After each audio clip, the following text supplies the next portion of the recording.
एक ऐसा पेट्रोल जिसे सरकार देश का भविष्य बता रही है, एक ऐसा ईंधन जिसे लेकर सोशल मीडिया पर लोग कह रहे हैं माइलेज गिर गया, इंजन खराब हो जाएगा, और फिर अचानक केंद्रीय मंत्री नितिन गडकरी कोर्ट पहुंचते हैं और कहते हैं E20 मेरा मामला नहीं है। लेकिन सवाल यह है कि अगर E20 उनका मामला नहीं था तो उनका नाम इस विवाद में आया कैसे?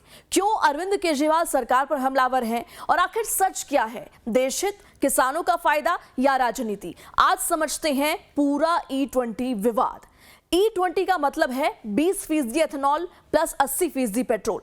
एथेनॉल गन्ने, मक्का और दूसरे कृषि उत्पादों से बनता है। सरकार का कहना है कि विदेशी तेल पर निर्भरता कम होगी, किसानों को फायदा मिलेगा, प्रदूषण कम होगा। भारत पहले E5 और E10 पर था, अब लक्ष्य E20 तक पहुंचना है। जैसे जैसे E20 पेट्रोल पंपों पर मिलने लगा, लोगों ने शिकायतें शुरू कर दी। किसी ने कहा माइलेज कम हो गया, किसी ने कहा पुरानी गाड़ियों पर असर पड़ रहा है। यहीं से सोशल मीडिया पर E20 ट्रेंड होने लगा और मामला तकनीक से लेकर राजनीति तक पहुंच गया। यहां सबसे जरूरी बात, एथेनॉल में पेट्रोल की तुलना में कम ऊर्जा होती है। इसी वजह से कुछ परिस्थितियों में माइलेज थोड़ा कम महसूस हो सकता है। विशेषज्ञों के मुताबिक यह अंतर वाहन और ड्राइविंग स्टाइल पर निर्भर करता है। सरकार भी मानती है कि ऊर्जा घनत्व कम होने से कुछ असर हो सकता है, लेकिन उसका तर्क है कि इसके बदले तेल आयात और प्रदूषण में कमी का फायदा मिलेगा। सोशल मीडिया पर बहुत सारे वीडियो वायरल हुए, E20 डालते ही इंजन खराब, लेकिन अब तक ऐसा कोई व्यापक वैज्ञानिक प्रमाण सामने नहीं आया है कि सिर्फ E20 इस्तेमाल करने से सभी गाड़ियों के इंजन खराब हो जाते हैं। असल बात यह है कि नई गाड़ियों को E20 को ध्यान में रखकर डिजाइन किया जा रहा है। पुरानी गाड़ियों के लिए निर्माता कंपनी की गाइडलाइन देखना जरूरी है। अब एंट्री होती है राजनीति की और यहीं से कहानी पलटती है। विपक्ष ने सवाल उठाने शुरू किए और सबसे ज्यादा चर्चा हुई अरविंद केजरीवाल के बयानों की। अरविंद केजरीवाल ने आरोप लगाया कि सरकार और ऑटो कंपनियों के बीच पारदर्शिता नहीं है। उन्होंने सवाल उठाए, क्या सभी गाड़ियां E20 के लिए तैयार हैं? क्या लोगों को सामान्य पेट्रोल का विकल्प मिलना चाहिए? क्या उपभोक्ताओं को पूरी जानकारी दी गई? उन्होंने E20 के खिलाफ नेशनल टाउन हॉल की घोषणा भी की और कहा कि यह सिर्फ तकनीकी नहीं, आम लोगों की जेब का मुद्दा है। अब इस पर बीजेपी ने पलटवार करते हुए कहा कि प्रमुख वाहन कंपनियां E20 का समर्थन कर रही हैं। ये नीति ऊर्जा आत्मनिर्भरता के लिए जरूरी है। विपक्ष लोगों में भ्रम फैला रहा है, ऐसा बीजेपी ने कहा। सरकार का कहना है कि किसानों और देश दोनों के हित में। वहीं तहसीन पुनावाला ने सार्वजनिक रूप से E20 नीति और कथित हितों के टकराव पर सवाल उठाए। उन्होंने नितिन गडकरी और उनके परिवार को लेकर आरोप लगाए, लेकिन यहाँ बहुत जरूरी बात, ये आरोप हैं, अदालत द्वारा सिद्ध तथ्य नहीं। नितिन गडकरी ने इन आरोपों को खारिज किया है। वहीं लाइव टाइम्स के न्यूज डायरेक्टर दीपक चौरसिया सर से बात करते हुए नितिन गडकरी ने कहा कि एथेनॉल पर मेरे खिलाफ झूठा प्रचार चल रहा है। इथेनॉल का रेट भारत सरकार कैबिनेट में तय करती है। इथेनॉल की पॉलिसी पेट्रोलियम मिनिस्ट्री तय करती है। और मेरा इथेनॉल आने के पहले मेरी शुगर फैक्ट्री थी जो मैंने शुरू की थी, वो अल्कोहल बनाती थी। तो मैंने इथेनॉल आने के बाद कोई उद्योग शुरू नहीं किया।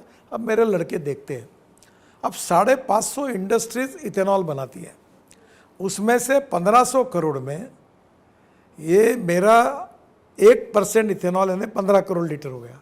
और हमारे यहाँ बनता है 1 करोड़ 40 लाख 30 लाख, यानी 1% से 10%।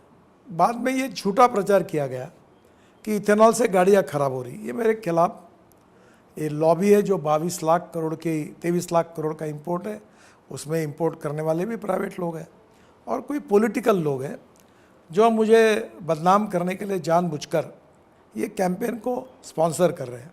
मुझे उसकी जानकारी भी मिली है। इसी दौरान E20 जनता पार्टी नाम से एक अभियान भी चर्चा में आया। इनकी मुख्य मांग थी लोगों को E20 के साथ साथ सामान्य पेट्रोल का विकल्प भी मिलना चाहिए। यहीं से ये मुद्दा सिर्फ नीति नहीं, जन आंदोलन जैसा दिखने लगा। अब आते हैं सबसे बड़े सवाल पर, गडकरी बॉम्बे हाईकोर्ट क्यों पहुंचे?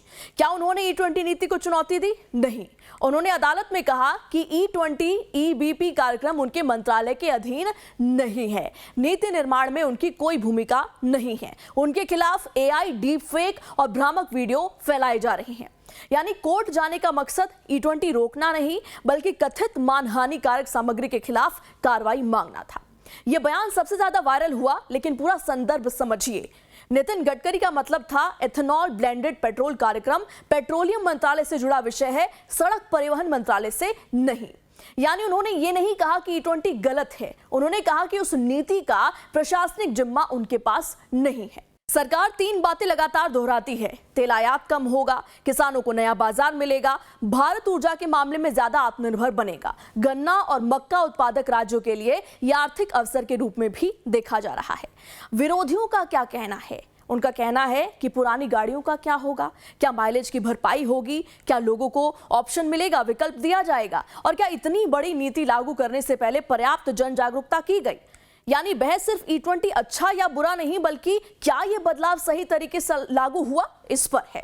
E20 फ्यूल क्या गाड़ियों को किसी तरह का नुकसान देता है जो नॉर्मल इंजन है, जो पेट्रोल डीजल से चलने के लिए बने हैं? अब ये जो इथेनॉल बन रहा है ये 27% तक ब्राज़ील ने पेट्रोल में डाला है, हमने 20% तक डाला है। ये बात ज़रूर है कि अब इथेनॉल डालने के लिए इसके बाद सब टेस्टिंग हमारी कंपनियों ने किया। अब नई गाड़ियों में तो उसके वॉशर्स वगैरह भी बदल के आते हैं, और इसलिए जब गाड़ी के ऊपर जो प्रयोग हुए उसके बाद ये योजना आई। पहली बात तो ऐसी है कि इथेनॉल 1500 करोड़ इस देश में होता है। इथेनॉल का रेट भारत सरकार कैबिनेट में तय करती है। इथेनॉल की पॉलिसी पेट्रोलियम मिनिस्ट्री तय करती है। और मेरा इथेनॉल आने के पहले मेरी शुगर फैक्ट्री थी जो मैंने शुरू की थी, वो अल्कोहल बनाती थी। तो मैंने इथेनॉल आने के बाद कोई उद्योग शुरू नहीं किया। अब मेरे लड़के देखते हैं, अब 550 इंडस्ट्रीज इथेनॉल बनाती है, उसमें से 1500 करोड़ में ये मेरा 1% इथेनॉल यानी 15 करोड़ लीटर हो गया। और हमारे यहाँ बनता है 1 करोड़ 40 लाख 30 लाख, यानी 1% से 10%। बाद में ये झूठा प्रचार किया गया कि इथेनॉल से गाड़ियाँ खराब हो रही। ये मेरे खिलाफ ये लॉबी है जो 22 लाख करोड़ की 23 लाख करोड़ का इंपोर्ट है, उसमें इंपोर्ट करने वाले भी प्राइवेट लोग हैं और कोई पॉलिटिकल लोग हैं जो मुझे बदनाम करने के लिए जानबूझकर ये कैंपेन को स्पॉन्सर कर रहे हैं। मुझे उसकी जानकारी भी मिली है। अब आपको 1 मिनट में हम फैक्ट चेक करके बताते हैं। दावा क्या है कि E20 से हर इंजन खराब हो जाता है, एक्चुअल सिचुएशन क्या है कि इसका कोई भी वैज्ञानिक प्रमाण नहीं है। दावा यह है कि माइलेज पर असर हो सकता है, सिचुएशन यह है कि हाँ कुछ परिस्थितियों में सीमित असर संभव है। दावा नितिन गडकरी ने E20 का विरोध किया, लेकिन एक्चुअल फैक्ट क्या है? नहीं, उन्होंने कहा कि नीति उनके मंत्रालय के अधीन नहीं है। दावा यह है कि गडकरी के खिलाफ लगे आरोप सिद्ध हो चुके हैं, लेकिन रियलिटी क्या है कि ऐसा नहीं हुआ है। आरोप लगाए गए हैं लेकिन वो सिद्ध नहीं हुए हैं। तो आखिर इस पूरी कहानी का निष्कर्ष क्या है, कंक्लूजन क्या है? E20 सिर्फ पेट्रोल नहीं है, ये एक साथ किसानों की आय, ऊर्जा सुरक्षा, पर्यावरण, ऑटो उद्योग और राजनीति सबका मुद्दा बन चुका है। सरकार कहती है ये भारत का भविष्य है, विपक्ष कहता है लोगों को पूरी जानकारी और विकल्प दो, और नितिन गडकरी कहते हैं E20 मेरा मामला नहीं है। लेकिन असली सवाल अब भी वही है, क्या देश ऊर्जा आत्मनिर्भरता की तरफ बढ़ रहा है या आम उपभोक्ता को अभी और जवाबों का इंतजार करना होगा? आपकी गाड़ी E20 पर कैसे चल रही है, कमेंट में जरूर बताइए। और अगर आपको ये एक्सप्लेनर पसंद आया हो तो इसे शेयर जरूर कीजिए और मुझे दीजिए फिलहाल इजाजत। जय हिंद, नमस्कार।